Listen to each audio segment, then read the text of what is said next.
तर दुसरीकडे उद्धव ठाकरे यांना टाळून जगताप हे काँग्रेसमध्ये गेले। प्रशांत जगताप यांनी ठाकरेंकडे जाणं टाळलेलं आहे। जगताप यांच्यामुळे पुणे काँग्रेसला थोडी ताकद ही पुण्यामध्ये मिळालेली आहे।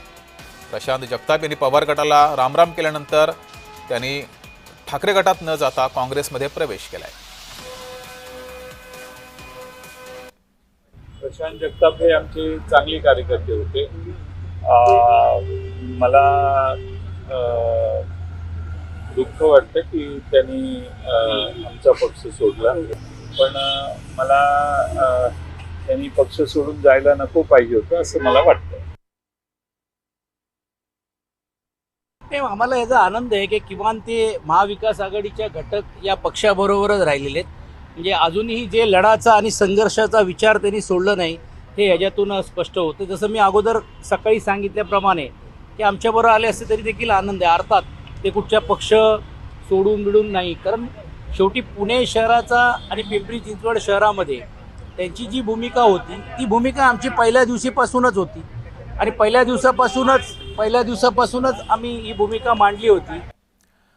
तर प्रशांत जगतापांच्या राजकीय प्रवासावर एक नजर टाकूयात। पुण्याच्या वानवडी भागातून 2 वेळा ते नगरसेवक म्हणून निवडून आलेत। वानवडी परिसरात त्यांची चांगली ताकद आहे। 2016 आणि 2017 मध्ये पुण्याचे ते महापौर सुद्धा होते।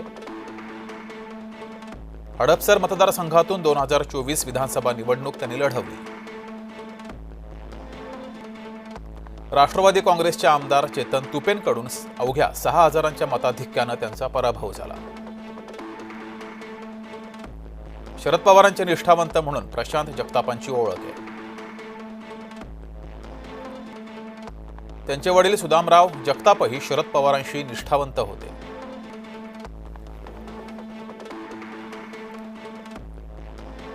अधिक माहिती घेऊया, आपल्या प्रतिनिधी ज्योत्स्ना गंगणे आपल्यासोबत जोडलेले आहेत। ज्योत्स्ना, प्रशांत जगताप यांनी पवार गटाला रामराम केल्यानंतर ते ठाकरे गटामध्ये येणार अशी चर्चा होती। नेमकी काय माहिती आहे या संदर्भात? त्यांनी ठाकरे गटाकडे न जाता काँग्रेसकडे ते गेलेले आहेत, नेमकी काय कारण आहेत?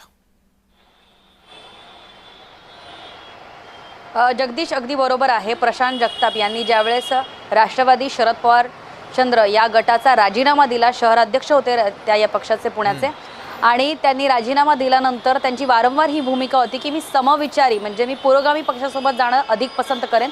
प्रशांत जगताप यांना उपमुख्यमंत्री एकनाथ शिंदे यांचा सुद्धा फोन गेला होता, त्यांच्याकडून सुद्धा त्यांना पक्षाची ऑफर होती। इतकंच नव्हे तर उद्धव ठाकरे यांच्याकडनं सुद्धा फोन गेला होता।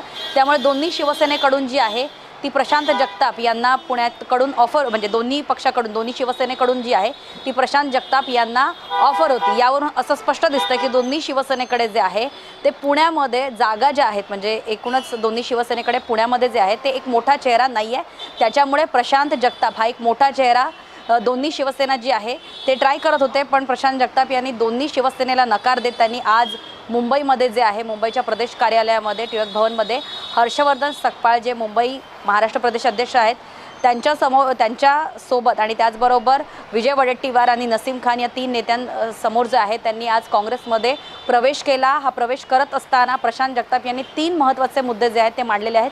ते म्हणजे 26 वर्ष 6 महिने 14 दिवस ते राष्ट्रवादी शरद पवार यांच्या पक्षामध्ये होते। 26 वर्ष गेले ते राष्ट्रवादी शरद पवार गटासाठी काम करत होते, त्यांच्या पक्षासाठी काम करत होते आणि 2 वेळा नगरसेवक झाले होते, पुण्याचे महापौर सुद्धा झाले होते। आणि अशामध्ये एक मोठा चेहरा जो आहे, एक मोठी ताकद जी आहे ती शरद पवारांकडे होती। मात्र शरद पवारांची राष्ट्रवादी आणि अजित पवारांची राष्ट्रवादी ज्यावेळेस एकत्र निवडणूक लढवणार आहे अशा अनेक बैठकी त्यांच्यामध्ये झालेल्या प्रशांत जगताप यांनी पाहिल्या, त्यावेळेस मात्र त्यांनी त्यांच्या शरदचंद्र पवार राष्ट्रवादीला रामराम केला आणि त्यांनी काँग्रेसमध्ये प्रवेश केला।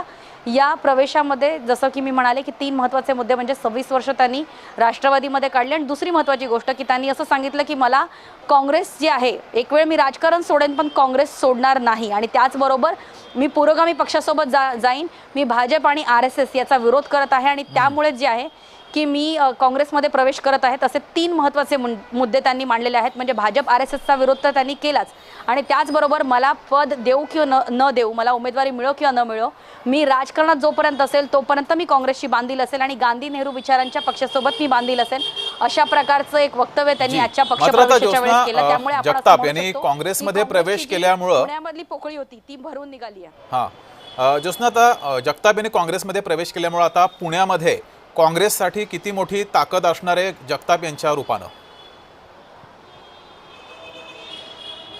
अगदी बरोबर आहे, कारण प्रशांत जगताप हे मोठं नाव आहे, पुण्यातलं एक मोठं नाव आहे प्रशांत जगताप. आणि त्याचमुळे लढवय्ये नेते सुद्धा आहेत, त्यांना पुण्यातल्या गल्लोगल्लीची गावागावातली पुण्याची जाण आहे. त्याच्यामुळे प्रशांत जगताप एक मोठा चेहरा, काँग्रेसला मोठी ताकद जी आहे ती खूप वर्षानंतर मिळालेली आहे. कारण आपल्याला माहिती आहे की एक वेळ होता ज्यावेळेस पुण्याचा बालेकिल्ला जो आहे तो काँग्रेसचा बालेकिल्ला म्हणून ओळखला जायचा, आणि त्याचमुळे अनेक वर्षांची ही पोकळी जी आहे काँग्रेसची पुण्यातली ती आता प्रशांत जगताप यांच्या येण्यानं आता भरून निघालेली आहे. आणि पुण्यामध्ये काँग्रेसला एक मोठी ताकद या ठिकाणी आपल्याला माहिती की मिळालेली आहे. आणि ज्या महानगरपालिकांच्या आता निवडणुका होणार आहेत त्या महानगरपालिकेमध्ये काँग्रेसला पुण्याकडून जास्त अपेक्षा नव्हती. आणि ज्यावेळेस दोन्ही राष्ट्रवादी म्हणजे शरद पवार आणि राष्ट्रवादी अजित पवार यांची राष्ट्रवादी एकत्र येणाऱ्या अशा चर्चेंना उधाण आलं होतं आणि तशा अनेक गुप्त बैठका सुद्धा होत होत्या. अशामध्ये ऐन निवडणुकीच्या तोंडावरती एवढा मोठा नेता जर एका विरोधी पक्षामध्ये जर प्रवेश घेत असेल तर नक्कीच प्रशांत जगताप हे पुढच्या येणाऱ्या निवडणुकाच नव्हे तर संघर्ष करायला रस्त्यावरती उतरायला तयार आहेत असंच यावरून स्पष्ट होतं. आणि त्यामुळे संघर्षाची तयारी मनात ठेवूनच प्रशांत जगताप जे आहेत त्यांनी काँग्रेसमध्ये प्रवेश घेतल्याचं या ठिकाणी आपल्याला पाहायला मिळत आहे. जगदीश, धन्यवाद ज्योत्स्ना दिलेल्या या माहितीबद्दल. तर प्रशांत जगताप यांनी काँग्रेसमध्ये प्रवेश केलेला आहे, त्यामुळे काँग्रेसला पुण्यामध्ये ही मोठी ताकद मिळणार आहे. आगामी पुणे महानगरपालिका निवडणुकांमध्ये प्रशांत जगताप यांची ताकद पुण्यामध्ये आहे, त्याचा फायदा काँग्रेसला होईल.